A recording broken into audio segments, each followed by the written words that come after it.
Magandang hapon mga ka-Esparo. Andito na rin kami sa spot. Dito pa rin sa spot na lagi nating pinamamanaan. Dito nga sa Barangay Karuyukan mga ka-Esparo. At yun nga, kung mapapansin nyo mga ka-Esparo, medyo malakas po yung hampas ng alon dito sa tabi. Oh no!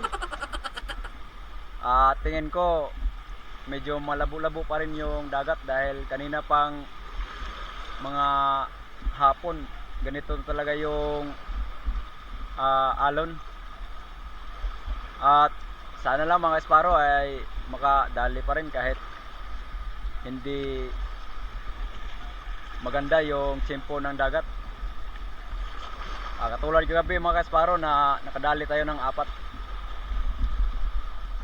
At ito yung mga kasama natin mga ka-Esparo. Ka-Esparong Arabs, Ka-Esparong Charnel, ang pinakahambon na mga ka-Esparo. Mupay pag abot to arok na yun. Yung lagi kong kasama si Ka-Esparong Kalabog TV, si Jones.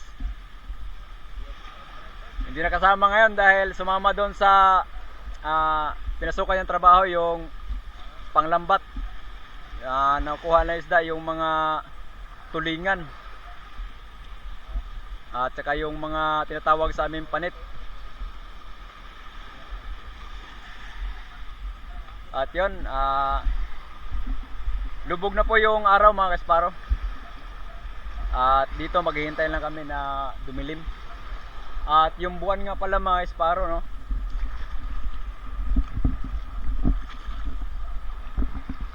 Yan po yung buwan mga Esparo. Nangangalahati na yung buwan.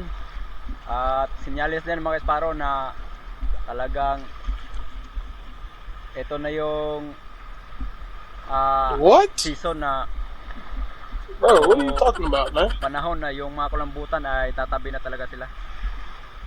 Kasi mas malaki po yung tsansa na tumabi yung kulambutan kapag malaki yung buwan mga Esparo. At yun, samahan nyo po kami sa aming pamamana ngayong gabi. At God bless sa atin lahat. Ayan, shout out pala kay Boss D TV. Yan po ay kapatid ko mga Esparo. Meron din po siyang page mga Esparo at paki-visit na rin yung page niya at paki-follow. Yun, sa mga gusto po ng shoutout dyan, mag-iwan lang po ng bakas sa comment section mga Esparo at nang may shoutout natin. At yun nga, magagampanan pa natin yan mga Esparo, no, dahil yung subscriber natin at followers hindi pa naman ganun kadami. Kaya tingin ko lahat ng gusto mo pa shoutout kaya natin shoutout mga Esparo. Kaya ano pang hinihintay mo mga Esparo?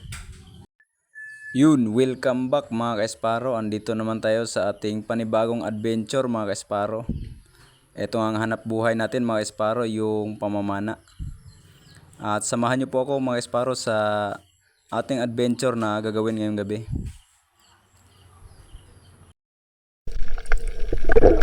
At dito sa unang dive natin mga Esparo, nakita tayo ng cuttlefish. Akala ko jackpot na mga Esparo, kaya lang napakaliit pa ng cuttlefish na ito mga Esparo. Kaya pass muna tayo dyan mga Esparo. Maghahanap lang tayo ng talagang sakto na sa laki. At dito mga Esparo, no, sayang hindi natin nakuha ng video mga Esparo. Nagulat kasi tayo mga Esparo nung pagsisid natin, biglang sumalubong sa atin itong malaki ng pusit mga Esparo. At yun nga, good size na mga Esparo, no. At napakasarap nito mga Esparo sa sinabaw. Yun, may pangulam na tayo mga Esparo. Sayang hindi natin nakuha ng video. Kukunan ko pa sana mga Esparo, kaya lang baka kasi biglang kumaripas ng takbo mga Esparo. Sayang naman, ulam na. At maging bato pa mga Esparo, no. Kaya sinigurado natin yan mga Esparo dahil napakamahal po ng isda ngayon kung bibili ka mga Esparo. At mas masarap pa to kaysa sardinas mga Esparo, no. Kaya para para sureball yung pangulam, bahala na, hindi makuha ng video. Importante makuha natin mga esparo.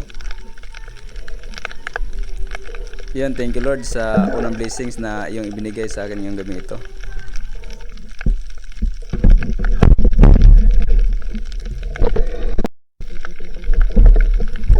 At dito sa next dive natin mga esparo, no, meron namang nagpakita sa atin mga esparo. At ito po ay taligbago mga esparo. Ayan o. Sakto lang taligbago mga esparo. Napakasarap nito sa sinabaw mga esparo. At yun nga, kung mapapansin nyo mga esparo, no, meron na tayong nakuhang tinatawag sa aming budlatan mga esparo. At hindi nga natin nakuha ng video yan mga esparo dahil napakaila po ng isda na yan mga esparo. Hanggang sa hindi ko na binidyohan mga esparo, sinigurado ko lang na makuha para maidagdag sa ating pangulam mga esparo. At napakasarap po nito sa sinabaw mga esparo. Yun, meron na tayong pangulam mga esparo. Sana madagdagan pa to mga esparo at sana rin makatagpo pa tayo ng kulambutan. Isda mga esparo. Hindi natin na-videohan yung isa.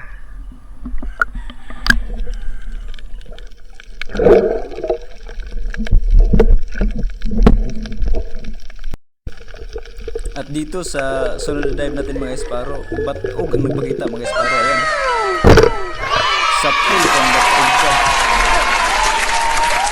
dito kung batog mga esparo. At hindi na siya gaanong nakapanlaban.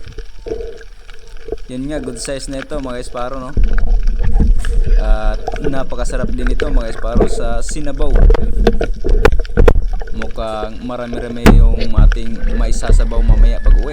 At napakasarap po mga esparo na humigop ng sabaw Good size na. pag yung galing kang namana mga esparo. Dahil yun nga, alam naman natin yung ganitong pamumuhay ay talagang napakalamig po ng dagat. At talagang nilulusong namin yan kahit napakalamig mga esparo, para lang po makapang-ulam at makapambenta at makapambigas mga esparo. At dito nga sa sunod na dive natin mga esparo, pambigas na yung nagpakita mga esparo. Yun nga ang kulambutan mga esparo. Ayun, at mapapansin nyo mga esparo, medyo malabo nga yung dagat natin ngayon. At napakapal po kasi ng tinatawag dito sa amin na lambog mga esparo. At talagang nagtsatsaga lang tayo na maghanap mga esparo. At yun, nakatagpong tayo mga esparo. Yun, sa pool mga esparo. Kaya lang hindi nagitik mga esparo. Ang dami may bugang ata mga esparo o ink. Pero ang importante mga esparo ay makukuha natin siya mga esparo. At yun, meron na tayong pambigas mga esparo. At nung tinimbangan natin to mga esparo, no, umabot yan ng 1 kilo at 1/4. At naibenta natin yan ng 200 mga esparo. Bali yung 1 kilo lang ang pinabayaran natin sa bumili mga esparo. Thank you Lord. At dito nga sa sunod na dive natin mga esparo, kulambutan ulit mga esparo ang nagpakita sa atin mga esparo. At yun nga, tinignan ko muna yung paligid mga esparo dahil baka may kasama ito mga esparo, no? At may kasawa. Dahil yung ganito kasing klase ng kulambutan mga esparo, minsan tagdadalawa sila mga esparo magkasama. Kaya lang wala mga esparo, kaya yun, gitik mga esparo. Sabi ni Dito lang vlog, gitik. Yan sana yung mga patama at hindi nakahiya sa mga viewers. Gitik mga esparo. At yun nga, kung mapapansin nyo mga esparo, no, meron na tayong nakuhang pusit. Kaya lang hindi natin na kuna ng video yan dahil nga napakailap. At hinabol-habol pa natin yan mga esparo. Hanggang sa hindi ko napansin na yung video pala hindi naka-on. Pero ang maganda mga esparo dahil yung kasunod na nagpakita, pambigas ulit mga esparo, kulambutan. Yun, thank you Lord. At dito mga ka-Esparo, dito talaga ako kinabahan mga ka-Esparo dahil muntik na akong lumagpas sa kanya mga ka-Esparo. Buti lang nung tinamaan sa ilaw mga ka-Esparo, bigla siyang gumalaw. Ayan mga ka-Esparo, napakalaking kulambutan mga ka-Esparo. Ito yung jackpot talaga mga ka-Esparo, no? Yun! Walang hindi natin dikit yan mga ka-Esparo at napakalakas talaga yung hinila-hila yung pana natin mga ka-Esparo. At hindi nga natin punersa yan mga ka-Esparo dahil baka makabunot. Sayang mga ka-Esparo. At itong klaseng kulambutan ito mga ka-Esparo, ito pa naman yung mailap. At pag ito yung nakabunot mga ka-Esparo, baka mahirapan na tayong mahanap ito mga ka-Esparo.